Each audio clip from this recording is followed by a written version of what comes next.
What do we owe one another? When I was 14, my mother and I were in a severe car accident that left her with a badly broken leg and me blind.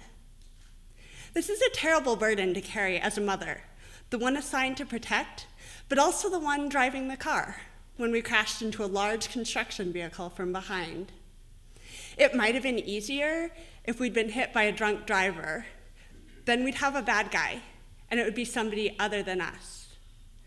But instead, I don't know exactly what happened in that accident. Nobody else is speaking up if they do.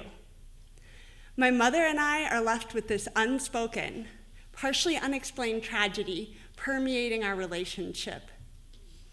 Out of this, we have woven an intricate spider's web that ties and binds and holds us together.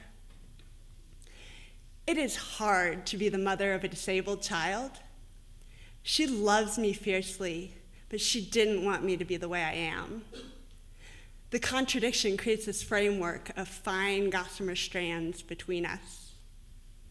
She imagined a life for me where I'm running and jumping and moving through the world with ease. She is sad and angry that this has happened and that this is me. A pattern of concentric strands begins to appear. She loves me and she wishes I were different. Another strand. As the years have gone on, she's come to feel pride in parts of who I am, along with the disability. And now she feels admiration on top of the regret. 6 more strands. Then she asks what her role is in her child being this way, and the strands multiply. Initially, I never thought to blame my mother for the accident. It was just something I woke up from, learning bits and pieces about what had happened, in between trying to re-find a version of normal life. But then, a couple years after the accident, devastated by what had happened to his daughter, my father blamed her for the accident, for not protecting me, for my disability. I'm sure this isn't the first time my mother had considered her culpability, but it's the first time I did. I became aware of the spider's web around me. Throughout my childhood, there were many things I wanted to protect my mother from, and this was just one more that I couldn't. I didn't know how to handle the awareness that I was a source of significant pain to my mother, and I couldn't change it. So I started to add my own strands to the web. I got a glimpse at exactly how much guilt my mother felt when one day when she explained to me how my spirit had chosen this life, had chosen to be blind because there were lessons it needed to learn. I wish I could free her from her guilt, but I can't escape the consequences of the accident either.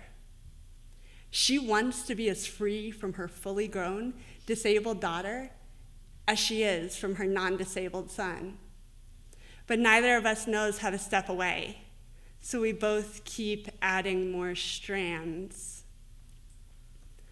I don't want to blame my mother for the accident, but as the years have gone on, I've struggled with this tension between a desire for her to take some responsibility for what happened to me and a desire to protect her from it.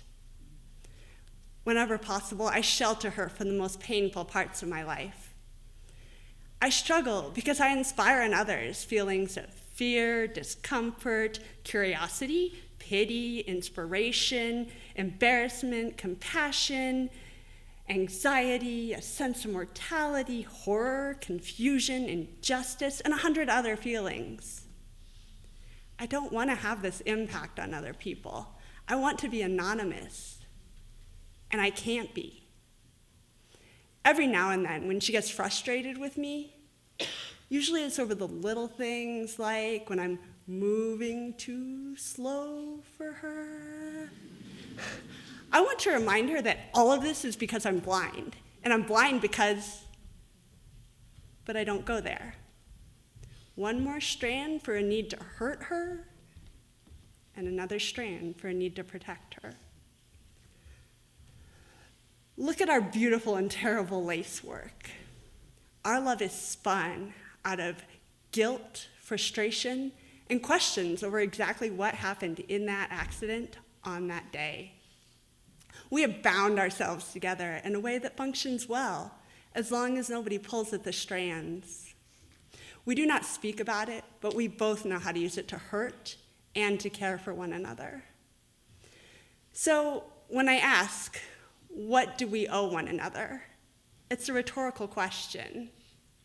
The answers do not matter, because this is simply how we are, as the mother of a disabled daughter and the daughter of a damaged mother.